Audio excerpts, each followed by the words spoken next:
ಆಸ್ಪತ್ರೆಯಿಂದ ಬಂದು ಮತದಾನ ಮಾಡಿದ ನಾರಾಯಣಮೂರ್ತಿ ಅನಾರೋಗ್ಯದ ಮಧ್ಯೆನೂ ತಮ್ಮ ಹಕ್ಕನ್ನ ಚಲಾಯಿಸಿದ್ದಾರೆ.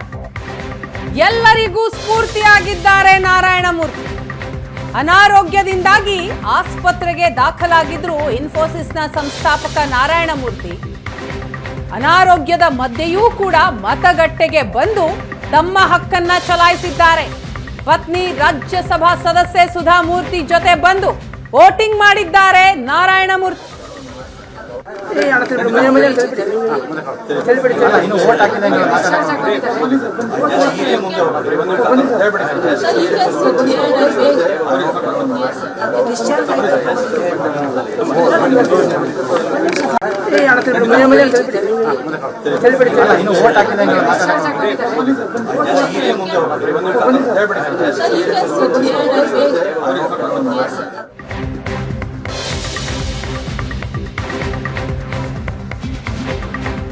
ಇನ್ನು ಕ್ಯಾನ್ಸರ್ ಗೆದ್ದ ಶತಾಯುಷಿ ವೃದ್ಧನಿಂದ ಮತದಾನ ಆಗಿದೆ. ಆಸ್ಪತ್ರೆಯಿಂದ ಆಂಬ್ಯುಲೆನ್ಸ್ ನಲ್ಲಿ ಬಂದು ತಮ್ಮ ಕರ್ತವ್ಯವನ್ನ ನಿಭಾಯಿಸಿದ್ದಾರೆ.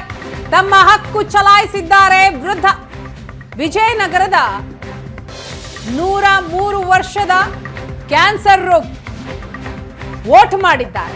ಮಣಿಪಾಲ್ ಆಸ್ಪತ್ರೆಯಲ್ಲಿ ಚಿಕಿತ್ಸೆಯನ್ನ ಪಡಿತಾ ಇರುವಂತಹ ಶತಾಯುಷಿ ಇವತ್ತು ಚುನಾವಣೆಯ ಹಿನ್ನೆಲೆ ತಮ್ಮ ಹಕ್ಕನ್ನ ಚಲಾಯಿಸೋದಕ್ಕೆ ಬಂದಿದ್ದಾರೆ. ಈಗ ನೇರ ಪ್ರಸಾರದ ದೃಶ್ಯವನ್ನ ನೋಡ್ತಾ ಇದ್ದೀರಿ. ಡಿಕೆ ಶಿವಕುಮಾರ್ ಹಾಗೂ ಡಿಕೆ ಸುರೇಶ್ ತಮ್ಮ ಹಕ್ಕನ್ನ ಚಲಾಯಿಸೋದಕ್ಕೆ ಮತಗಟ್ಟೆಗೆ ಬಂದಿದ್ದಾರೆ. ಬೆಂಗಳೂರು ಗ್ರಾಮಾಂತರ ಕ್ಷೇತ್ರದ ಕಾಂಗ್ರೆಸ್ ಅಭ್ಯರ್ಥಿ ಡಿಕೆ ಸುರೇಶ್ ಹೈ ವೋಲ್ಟೇಜ್ ಕ್ಷೇತ್ರಗಳಲ್ಲಿ ಬೆಂಗಳೂರು ಗ್ರಾಮಾಂತರ ಕ್ಷೇತ್ರವೂ ಕೂಡ ಒಂದು. ಬಿಜೆಪಿಯಿಂದ ಡಾಕ್ಟರ್ ಸಿಎನ್ ಮಂಜುನಾಥ್ ಸ್ಪರ್ಧೆ ಮಾಡಿದ್ದಾರೆ. ಅವರ ಸ್ಪರ್ಧೆಯಿಂದಾಗಿ ಕುತೂಹಲ ಕೆರಳಿಸಿರುವಂತಹ ಕ್ಷೇತ್ರ. ಕನಕಪುರದ ದೊಡ್ಡ ಹಾಲಹಳ್ಳಿಯಲ್ಲಿ ಡಿಕೆ ಸುರೇಶ್ ತಮ್ಮ ಹಕ್ಕನ್ನ ಚಲಾಯಿಸ್ತಾ ಇದ್ದಾರೆ. ನೇರ ಪ್ರಸಾರದ ದೃಶ್ಯದಲ್ಲಿ ನೀವು ಅದನ್ನ ನೋಡ್ತಾ ಇದ್ದೀರಿ. ಕನಕಪುರದಲ್ಲಿ ಸಂಸದ ಡಿಕೆ ಸುರೇಶ್ರಿಂದ ಮತದಾನ.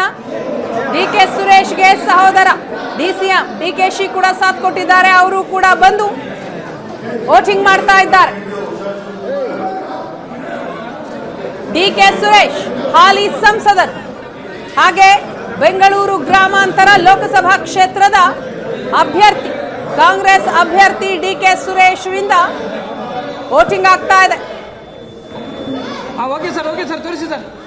ಕನಕಪುರದಿಂದ ನೇರ ಪ್ರಸಾರದ ದೃಶ್ಯವನ್ನ ನೀವು ನೋಡ್ತಾ ಇದ್ದೀರಿ. ಕನಕಪುರದ ದೊಡ್ಡಾಲಹಳ್ಳಿಯಲ್ಲಿ ಡಿಕೆ ಸುರೇಶ್ ಮತದಾನ ಮಾಡಿದ್ದಾರೆ.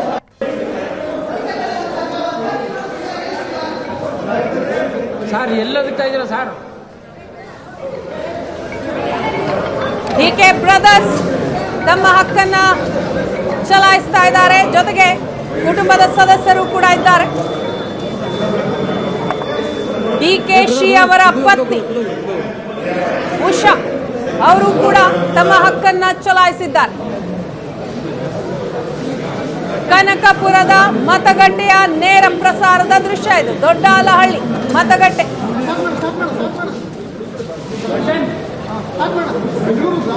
ಉಷಾ ಡಿಕೆ ಶಿವಕುಮಾರ್ ಅವರ ಪತ್ನಿ ಈಗಷ್ಟೇ ಮತ ಚಲಾಯಿಸಿದ್ರು. ಅದರ ಬೆನ್ನಲ್ಲೇ ಈಗ ಡಿಸಿಎಂ ಡಿಕೆ ಶಿವಕುಮಾರ್ ವೋಟ್ ಮಾಡ್ತಾ ಇದ್ದಾರೆ.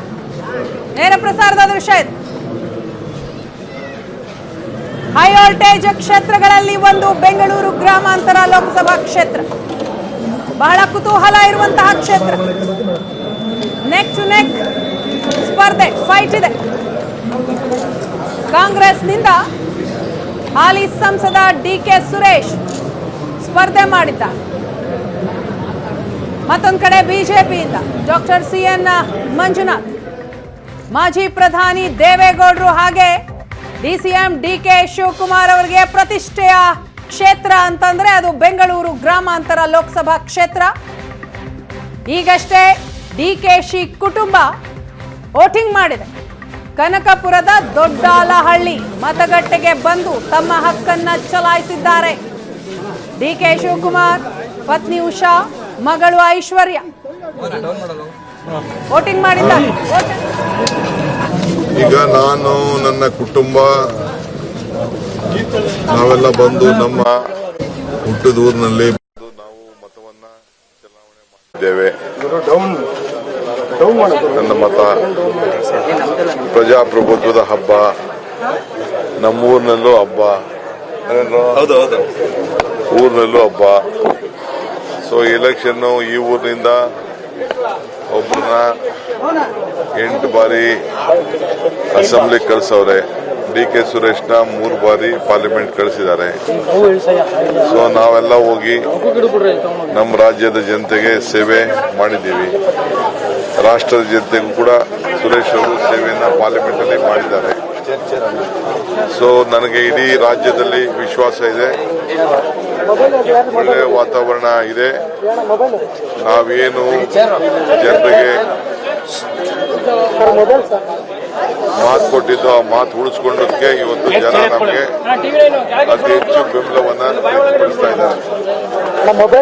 ಡಿ.ಕೆ. ಸುರೇಶ್ ಅವರು ಅತಿ ಹೆಚ್ಚು ಅಂತರದಿಂದ ಗೆದ್ದೇ ಗೆಲ್ತಾರೆ ಅನ್ನೋ ವಿಶ್ವಾಸ ನನಗಿದೆ. ಚುನಾವಣೆ ಸರಿಯಾಗಿ ನಡೀತಾ ಇಲ್ಲ ಅಂತ ಕುಮಾರಸ್ವಾಮಿ ಆರೋಪ. ಗಿಫ್ಟ್ ಕಾರ್ಡ್ ಹಂಚ್ತಾ ಇದ್ದಾರೆ. ಚುನಾವಣೆ ಗಿಫ್ಟ್ ಕಾರ್ಡ್ ಲಂಚ ದುಡ್ಡು ಕೊಡ್ತಾ ಇರೋದು ಕುಮಾರಸ್ವಾಮಿ. ನೀವೆಲ್ಲ ಅವ್ರ ಕಾರ್ಯಕರ್ತನ ಕೇಳಿ, ನಮ್ಮೂರಲ್ಲೂ ಕೇಳಿ, ಮನೆಗೆ ಏನ್ ಹಂಚಿದ್ದಾರೆ ಅಂತ. ಎಲ್ಲ ಕಡೆ ಮಾಡಿರೋರು ಅವರು. ಕುಮಾರಸ್ವಾಮಿ ತಾನು ಮಾಡಬಾರ್ದೆಲ್ಲ ಮಾಡ್ಬಿಟ್ಟು ಬೇರೆಯವ್ರ ಮುದ್ದಿಗೆ ಒರ್ಸಕ್ಕೆ ಪ್ರಯತ್ನ ಮಾಡ್ತಾ ಇದ್ದಾರೆ. ಈಗ ಡಿ.ಕೆ. ಸುರೇಶ್ ಕೇಳೋದನ್ನ ಕಾರ್ಡು, ಬಿಜೆಪಿ ಅವ್ರ ಕಾರ್ಡು, ಅವ್ರ card BJP card, BJP card ಎಲ್ಲ ತೋರಿಸ್ಬಿಟ್ಟು ನಾನು ಯಾಕೆ ಎಲ್ಲ ಮಾಡ್ಬಿಟ್ಟು ಬೇರೆಯವ್ರ ಮುದ್ದಿಗೆ ಒರ್ಸೋದು. ಈ ಕುಮಾರಸ್ವಾಮಿ ಜಯಮಾನೇ ಇಷ್ಟು, ತಾನು ತಿನ್ಬಿಟ್ಟು ಬೇರೆಯವ್ರ ಮುದ್ದಿಗೆ ಒರ್ಸೋದು ಓದಿದ್ದಾರ.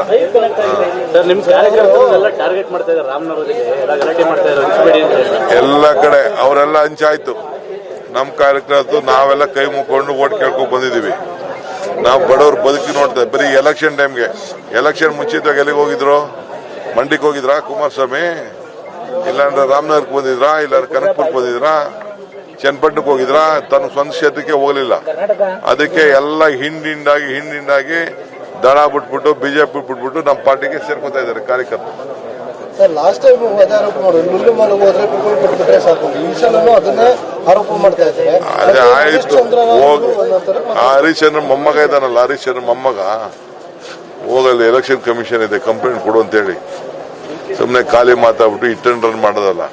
ಏನ್ ಎವಿಡೆನ್ಸ್ ಇದೆ ತಗೊಂಡು ಹೋಗಿ ಎಲೆಕ್ಷನ್ ಕಮಿಷನ್ ಇದೆ ಕಂಪ್ಲೇಂಟ್ ಕೊಡಕ್ಕೆ ಹೇಳಿ. ಫಸ್ಟ್ ನಾವು 5 ಗ್ಯಾರಂಟಿ, 5 ಬೆರಳು ಸೇರಿ ಕೈ ಗಟ್ಟಿ ಆಯ್ತು. 5 ಗ್ಯಾರಂಟಿ ಸೇರಿ ಕೈ ಗಟ್ಟಿ ಆಯ್ತು. ಅದನ್ನ ತಡ್ಕೊಳಕ್ಕಾಗಲ್ಲ. ಈ ಮುಷ್ಟಿ ಇದೆಯಲ್ಲ, ಈ ಮುಷ್ಟಿಯಿಂದ ಬಹಳ ಶಕ್ತಿ ಬಂದಿದೆ. ಅವ್ರ ಕೈಯಲ್ಲೂ ಗ್ಯಾರಂಟಿ ಇದೆ, ನಮ್ ಗ್ಯಾರಂಟಿನೇ ಅವ್ರ ಕೈಲಿ. ಅವ್ರ ಮನೆ ಕೆಲಸ ಮಾಡೋರಿಂದ ಹಿಡಿದು, ಅವ್ರ ಡ್ರೈವರ್ಗಳಿಂದ ಹಿಡಿದು, ಅವ್ರ ತೋಟದಲ್ಲಿ ಕೆಲಸ ಮಾಡೋರು ಹಿಡಿದು ಎಲ್ಲರಿಗೂ ಕೂಡ ನಮ್ ಗ್ಯಾರಂಟಿಯಿಂದ ಜನ ಬದುಕ್ತಾ ಇದ್ದಾರೆ. ಅವ್ರ ಓಟು ನಮ್ಗೆ ಬರುತ್ತೆ. ಐಟಿ ನಾನು ಹೋಗ್ತೀನಿ, ನಾಳೆ ಇವತ್ತು ಯಾವ್ದೋ ಟೈಮ್ ಸಿಕ್ಕಿದಾಗ ಹೋಗ್ತೀನಿ. ಎಲ್ಲ ನಮ್ಮ ಪಾರ್ಟಿಯವ್ರ ಮೇಲೆಲ್ಲ ರೇಡ್ ಮಾಡಿ ತೊಂದರೆ ಕೊಟ್ಟು ಏನ್ ಸಿಕ್ಕಿದೆ, ಯಾರೋ 1-2-3 ಜನ ಬಿಸ್ನೆಸ್ ಮಾಡ್ತಾ ಇರ್ಬೋದು. ಎಲೆಕ್ಷನ್ನೇ ಬರಬಾರ್ದು ಅಂತ 2 ದಿನ ಕೂಡ ಕೊಟ್ಟಿದ್ದಾರೆ ಅವರು. ಮತದಾರ ಎಷ್ಟು ಉತ್ಸಾಹಕರಾಗಿದ್ದಾರೆ? ನೀವೇ ನೋಡ್ತಾ ಇದ್ರಲ್ಲ. ನಾನು ಎಷ್ಟು ನೋಡಕ್ಕಾಗ್ತದೆ? ನನ್ನ ಕಣ್ ಕಾಣಷ್ಟು ನೋಡ್ತೀನಿ, ಮಿಕ್ಕಿದವರೆಲ್ಲ ನೀವೇ ನೋಡ್ತಿರಲ್ಲ. ಮೊನ್ನೆ ಎಲ್ಲ ಬಂದಿರಲ್ಲ ನಾನು ಪ್ರವಾಸ ಮಾಡ್ಬೇಕಾದ್ರೆ. ನೋಡಿ, ಬಿಲ್ಡಿಂಗ್ ಎಲ್ಲ ತೋರಿಸಿ ನೀವು, ಎಲ್ಲಿದೆ ಬಿಲ್ಡಿಂಗು ಎಲ್ಲ ನಮ್ಮ ಆಸ್ತಿನೆಲ್ಲ ಬರ್ಕೊಟ್ಬಿಟ್ಟಿದೀವಿ ಗವರ್ಮೆಂಟ್ ಸ್ಕೂಲ್ಗೆ. ಸ್ವಂತ ಜಾಗ, ಒಂದು ಜಮೀನು. ಇಂಥದ್ದು ಎಷ್ಟಿವೆ ಬಿಲ್ಡಿಂಗು ಕ್ಷೇತ್ರದಲ್ಲಿ ನೋಡಿ. ಕುಮಾರಸ್ವಾಮಿ ಬಂದು ಕಟ್ಟಿದ್ದ ಬಿಲ್ಡಿಂಗು ಇಲ್ಲ ದೇವೇಗೌಡರು ಬಂದು ಕಟ್ಟಿದ್ರ ಇಂಥ ಬಿಲ್ಡಿಂಗ್ಗಳನ್ನ? ಆಸ್ತಿ ಏನಾದ್ರು ಒಂದು ಬರ್ಕೊಟ್ಟವ್ರ ಇಂಥ ಆಸ್ತಿನ ಅವರು?